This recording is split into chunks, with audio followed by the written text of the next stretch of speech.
ఆర్థిక భారం తీవ్ర సంక్షోభంలో కొట్టుమిట్టాడుతున్న బోర్వెల్ రంగాన్ని ఆదుకోవాలి అని కోరుతూ విశాఖ ఉమ్మడి జిల్లా బోర్వెల్ అసోసియేషన్ ఆధ్వర్యంలో షీలానగర్లో నిరసన కార్యక్రమం చేపట్టారు. ఈ సందర్భంగా అసోసియేషన్ అధ్యక్షుడు ఏఎస్ఆర్ ప్రభోజీ, కార్యదర్శి జి వరప్రసాద్ మాట్లాడుతూ దేశవ్యాప్తంగా బోర్వెల్ యజమానులు చేపట్టిన ఐక్య కార్యాచరణలో భాగంగా ఇక్కడ సంఘీభావం తెలుపుతున్నట్లు చెప్పారు. ఈ వృత్తి దీనిపై ఆధారపడిన ఉన్న వేలాది కుటుంబాలను కాపాడుకునేందుకు తాము ఇలా రోడ్లపైకి రావాల్సి వచ్చిందన్నారు.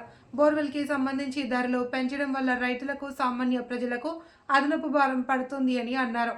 మాకు పూర్తి అవగాహన ఉంది. ప్రస్తుత పరిస్థితుల్లో పెరిగిన ఖర్చుల వల్ల తామేమీ చేయలేని నిస్సహాయ స్థితిలో ఉన్నాము అని, వృత్తిని కొనసాగించాలి అంటే తప్పనిసరి పరిస్థితుల్లోనే రేట్లు పెంచవలసి వస్తోంది అని అన్నారు. తమ ఆవేదనను ప్రభుత్వం అర్థం చేసుకునే న్యాయం చేయాలి అని కోరారు.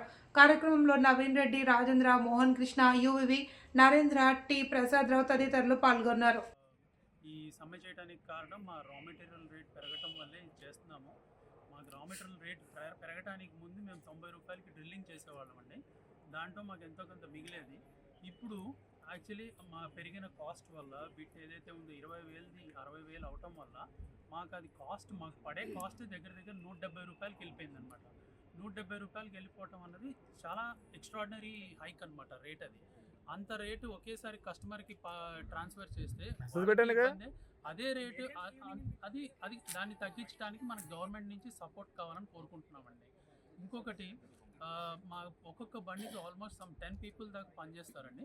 ఆ 10 పీపుల్ మాకు 100 బండ్లు దాకా ఉన్నాయండి. Almost Vizag city and in and around, అంటే ఆల్మోస్ట్ 1000 మంది. వాళ్ళ ఫ్యామిలీస్తో కంపేర్ చేసుకుంటే 5 పీపుల్ యావరేజ్ చేసుకున్నా సరే 5,000 పీపుల్ దీని మీద డిపెండ్ అయి ఉన్నారండి, ఓన్లీ ఇన్ వైజాగ్. సో దయచేసి గవర్నమెంట్ ఇదంతా మనసులో పెట్టుకొని మా ప్రాబ్లమ్ని సాల్వ్ చేస్తారని అడుగుతున్నానండి.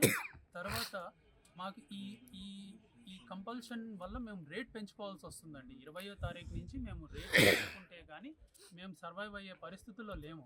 సో దయచేసి జనాలు కూడా మా సంస్థ, నేను విశాఖ బోర్వెల్ అసోసియేషన్ అంటే యజమానులు కాంట్రాక్టుల తరఫున ఈ అసోసియేషన్లో ప్రెసిడెంట్గా నేను పనిచేస్తున్నాను. నాకు గత 32 సంవత్సరాల నుంచి వ్యాపారం చేస్తున్నాము. మాది ఏంటంటే, మా బోర్వెల్లో ఒక బిట్ ఉంటుందండి. ఆ బిట్కి బటన్స్ ఉంటాయి. అది కార్బన్ స్టీలుతో ఉత్పత్తి అవుతుందండి. ఆ బిట్ తయారవుతుందండి, ఆ కార్బన్ తయారవుతుంది. దానిలో కోబాల్ట్ అనే మెటల్ కలుపుతారండి. అది ఈవీ ఇండస్ట్రీస్ కూడా కోబాల్ట్ వాడడం వల్ల ఈ టంగస్టన్ కార్బైడ్ అనేది చైనా నుంచి ఉత్పత్తి నిలిచిపోయిందండి. గత 2 నెలల నుంచి 20,000 రూపాయల బిట్టు ఖరీదు సుమారుగా 65,000 దాటిందండి. అందుకు 4 రెట్లు రేటు పెరగడంతో మేము బోర్వెల్ ఓనర్లుగా ఈ వెహికల్ నడపడంలో చాలా ఇబ్బందులు గురవుతున్నాము.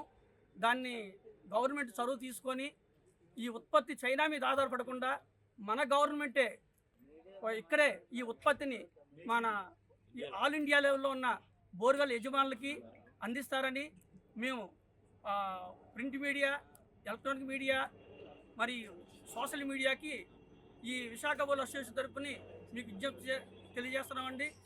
ముఖ్యంగా మా మీద రైతులు చాలా నష్టపోతున్నారండి. సామాన్య ప్రజానీకం అంటే చిన్న ఇంటి యజమాని బోర్ వేసుకోవాలంటే ఇది వరకుతో చూస్తే ఇప్పుడు విపరీతంగా రేటు పెరుగుతుందండి. మరి రైతుల్ని మాకు ఇబ్బంది పెట్టాలనే ఎలాంటి దురుద్దేశం లేదండి.